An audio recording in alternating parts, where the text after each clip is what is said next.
What's up YouTube, welcome back to another video on my channel Skotrix, and today as you can see we are back on NBA 2K25 current gen for another build guide video. And in today's video I'm going to be showing you how to build the best stretch 5 build in NBA 2K25 current gen. This build has obviously very good shooting, but it also has really good defense, decent finishing, and decent playmaking as well. So it's a very good all-around build, obviously with the emphasis being on shooting. So let's get into it here. First off, for the position, you want to be a center. Obviously nothing else on this screen matters. You can set it up however you want, then just go ahead and click continue. For the height right here, you want to bring this down 1 to 6'11". This is just so that you can get the Agent 3 badge. You can't get that if you're over 6'11", so just go down to 6'11" so you can get that. The weight can go up a little bit to 258 pounds right there, and the wingspan can go down to 7'2", just so that you can get a few extra badges with the 83 3-pointer right there. And the 83 3-pointer will be enough, by the way. And now onto the body shape. This doesn't matter, you can choose whichever one you like the look of the most. All it does is change how the build looks. It doesn't change anything about how it plays. So once you have that set up, you can go on to the attributes here. Starting off with the close shot, you can bring this up to a 72. And I put this up so that you will be able to score with your back to the basket. If you have like a really bad mismatch, like you have like a 6'3" guard on you or something, you can easily score on them in the post with no problem. And driving layup also goes up to 72 in case you get a free lane to the rim. You can also finish with the driving layup. Driving dunk goes up to a 45. This gets upgraded anyways when we go up to the vertical. Standing dunk up to a 35. Again, this gets upgraded anyways. I'm not just upgrading this just to put it that low. That gets upgraded anyways once we get to the vertical. Now onto the post control, you can bring this up to a 77.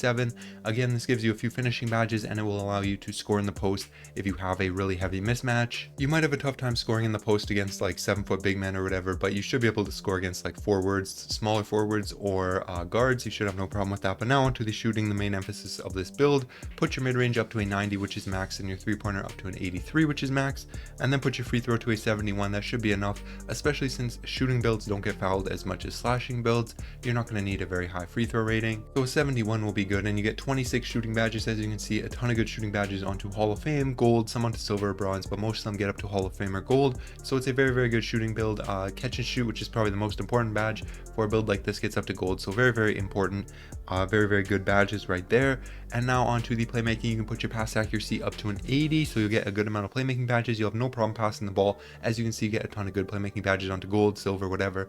And now onto the ball handle, you can put this up to a 61, just so that you're not getting stripped. It's obviously not a dribbling build, but just so that you're not getting stripped. Leave speed with ball at a 31, and go down to your defense. For the interior defense, you can put this up to an 80, so a pretty good defensive build right here, and you're going to get a good amount of defensive badges as well. Perimeter defense can go to a 53, just in case you get switched onto somebody on the perimeter. You can guard them a little bit. Obviously it's not a main emphasis on perimeter defense on this build. Steal can go up to a 70, so you can get into those passing lanes if you can get some steals.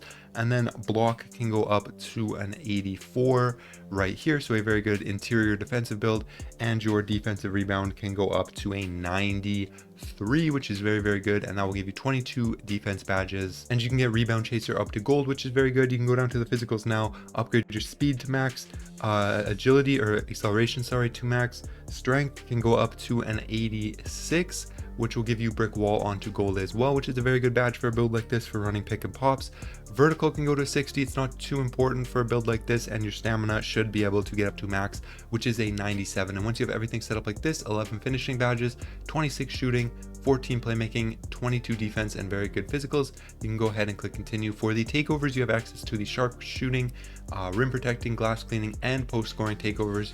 And I would recommend, since it's a sharpshooting build, a stretch 5 build, take the sharpshooting takeovers. You can choose a double of one, or you can choose one of each, whichever one you want the most, or you can choose a different one if you want, but it's really up to you. It depends on what fits your playstyle the best. Just go with that, then go ahead and say yes. And you're going to get shades of Bill Laimbeer, Nikola Vucevic, and Miles Turner, so decent comparisons there. And the build is going to be called a spot up threat. So yeah, hopefully you guys enjoyed this video. If you did, make sure you like, subscribe to the channel if you're new. I upload daily 2K25 content, build guides, all that, so make sure you sub so you don't miss any of that. But that's gonna be it. All right, peace.